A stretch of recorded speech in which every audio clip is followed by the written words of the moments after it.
Hey everybody, hey everybody, hey everybody. What's good, everybody? You are holy, Elohim, I shall die. You are for me, Elohim. What to do, everybody? It's your girl, Guy Jordan. So I want everyone to know what it is and what it ain't. What it's not is a lie. What it is the truth. And it's the blood of the lamb in a boot. This testimony is brought to you by Revelations 12, verse 11. And they overcome by the blood of the lamb and the word of their testimonies. Hey, my God, glory! Glory! Glory! Glory! Glory! By the word of their testimonies, that they died to themselves, even unto death. That they did not love their lives so much, even unto death. Sorry. Erroneous! Erroneous! Erroneous on both counts. This testimony is about identity and about clarification that fasting gives you when you walk with God and you seek the face of God. So, I have not yet uploaded it, but I did record it, and I talked about the experience that I had when I was in Alabama, Montgomery, when I went to Alabama State University. I had lost my mind, and God had begun to reveal to me my identity. So ever since 2022 up to 2020 now, which is 2025, I have literally been experiencing attacks, shifts, new revelations, greater capacity, and also some strength in my identity. So I dealt heavy with fear and insecurity within my ability to do what God called me to. And so that caused me to see myself from a place where it was a deficit, where I was seeing myself as low like this when God really said, okay, I've called you to be this. Or I was acting as if I were lowly with a couple of individuals that I used to be around, conforming to what they felt was cool, but God was raising me up.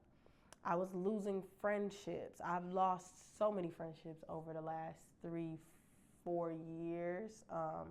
And it was a clear testament to that because God wanted to set me apart and place me in a friendship and in relationships that honored him.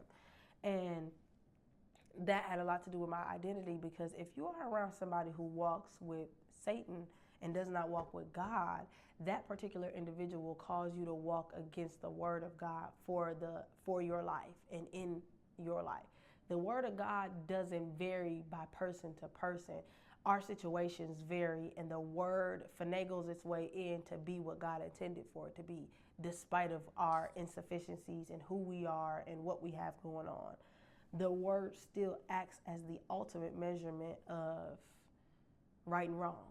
For me, what it was my identity was being attacked from that time, from people telling me that you are too much of a woman of God, from people telling me that you are too this, you are too that. You know, a lot of people writing out who I was. I had people in my family who would say particular things that caused me to be offended at one particular point in time, because I'm like, you don't even know who I am. How is it that you can tell me who I am or have some level of entitlement towards my identity when you truly don't know who God has called me to be?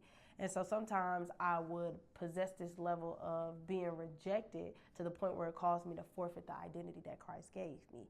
Not being bold enough, not speaking out enough, not saying what God told me to say, not speaking what God told me to speak.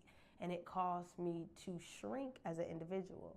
In the workspace, I remember just being who I was and being intimidating to the older coworkers. The older coworkers always had a problem, always had an issue, and they would pretend as though they liked me, as though they were attracted to who I was as an individual, but really they wanted to use me to get themselves an advantage in the workspace, and I didn't like that. And I was peeping at it and I was noticing that, so I always find myself at opposition sometimes in the workspace with older women because they think that they know better for you, but really they don't even know better for themselves. So how can you tell me who I am when you don't even know who you are? How can you be a bit of a mentor or act as somebody who is an overseer over me and you don't even know how to lead and guide correctly?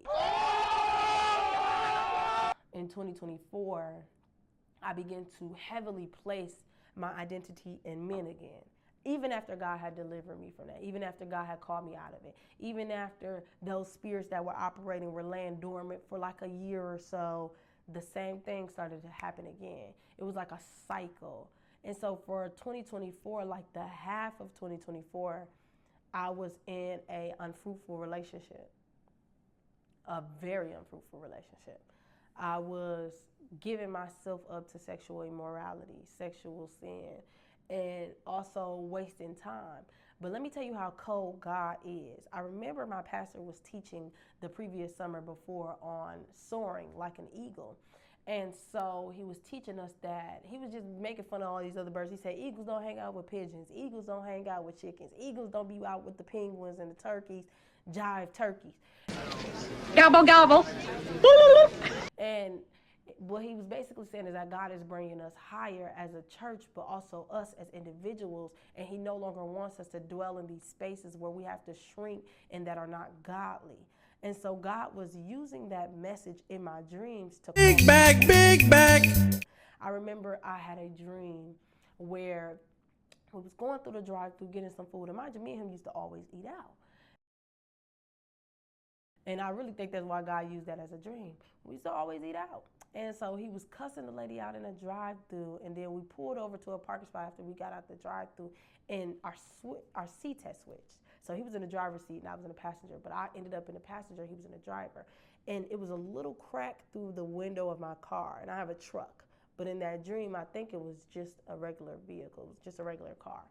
And so he literally, it was an eagle, flew through the window in the crack of the car. And the guy that I was talking to at the particular time, in the dream, he was sitting there and that eagle had flew to the back of the car. And I was looking at the eagle and he was scared of the eagle. He was in fear. He was like screaming. I just kept seeing fear on his face. But as I was looking at the eagle, I wasn't scared.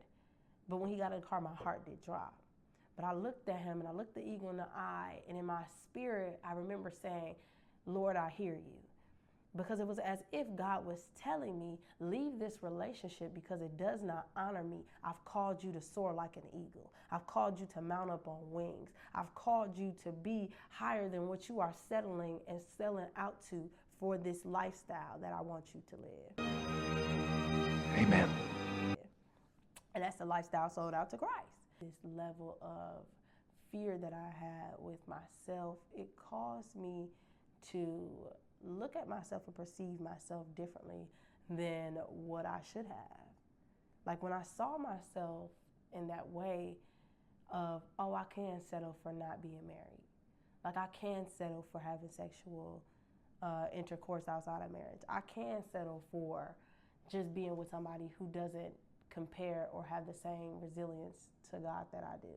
I can settle with a man who don't know God because God could teach him that and I could teach him that. And trying to be savior, trying to have this complex, but it was really causing me to lose myself. I remember being so on fire for God in May that by the time July came, that fire was completely gone. I was hopeless, I was dull, I was numb. I was back in this place where I was lukewarm. And so being in this place where I was lukewarm, it was multitudes of times that God had called me to leave out of that relationship. But I remember going to the church in Chicago of Pastor John F. Hanna.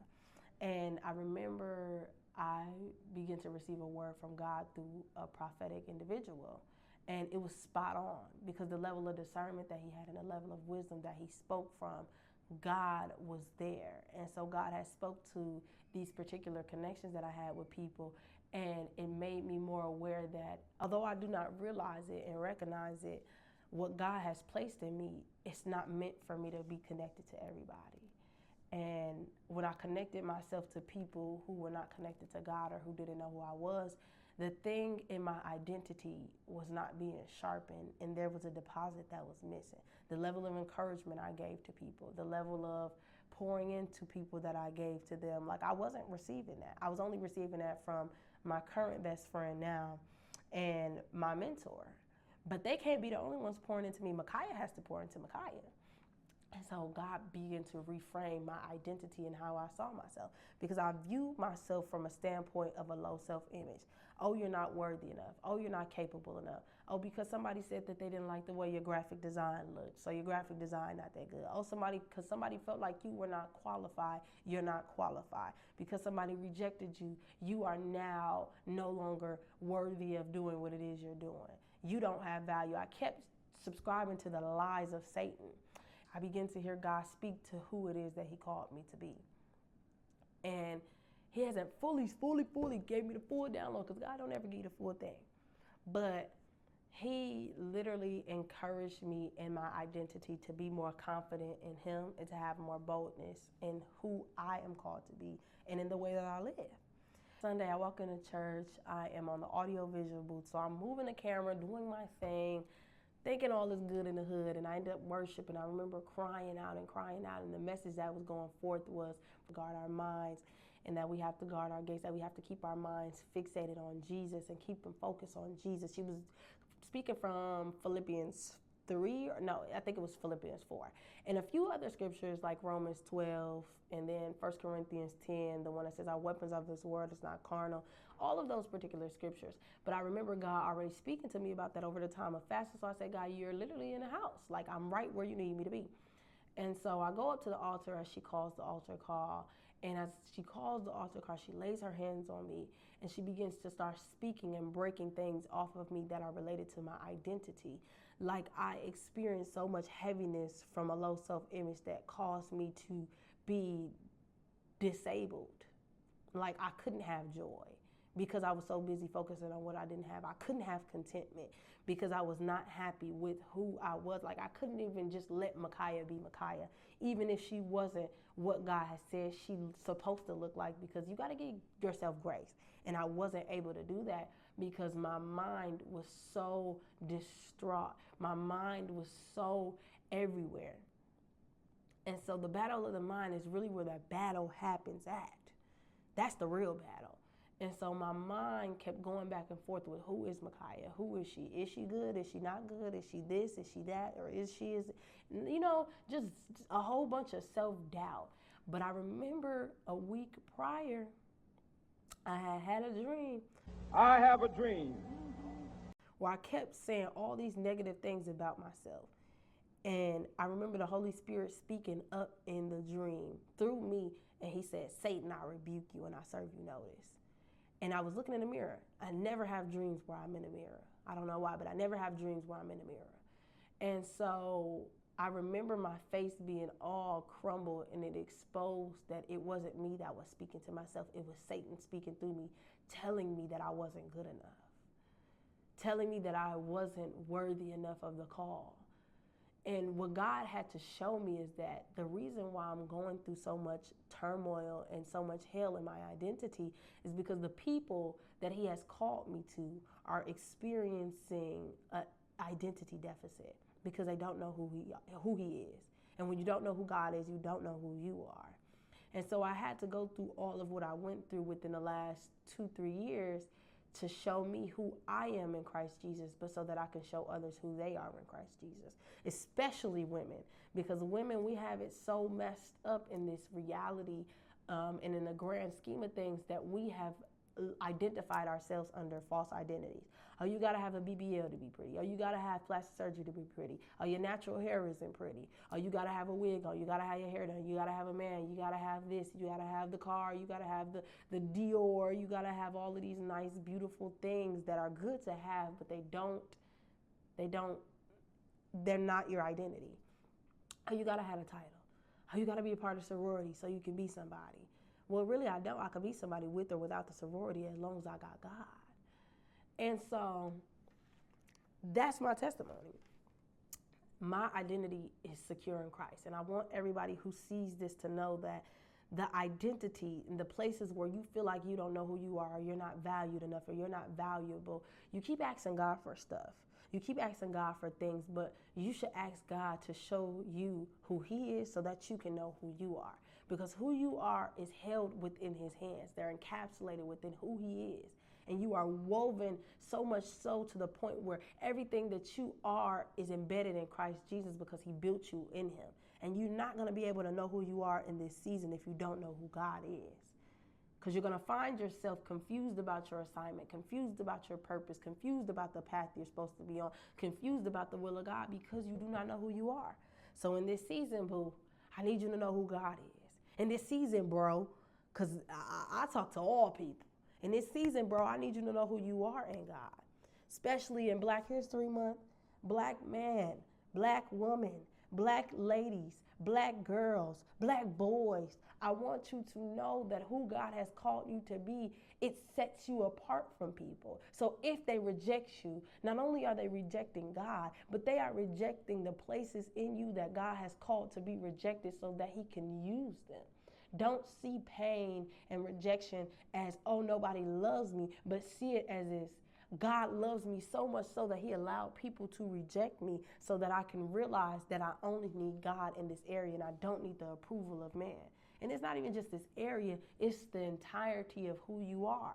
You cannot leave the approval of yourself, or if you're going to be yourself, if you're going to live for God and live in who you are called to be for somebody else, you can't entrust that within anybody else. You can only entrust that in God. That's my Testimony Tuesday. It's your girl, Micaiah Charday. Don't forget, y'all, that this is a page for faith. This is a page for creativity. This is a page for lifestyle content. Of course, a little bit of poetry because that's in the creativity content. But also it's a page of resiliency. I want to be a testament of what it's like to be resilient in the face of the enemy and his trials, but also in the face of God's faithfulness. So, yeah, that's your girl, Charday. Like, oh my God. I'll see you guys on the next video. Deuces. You are holy.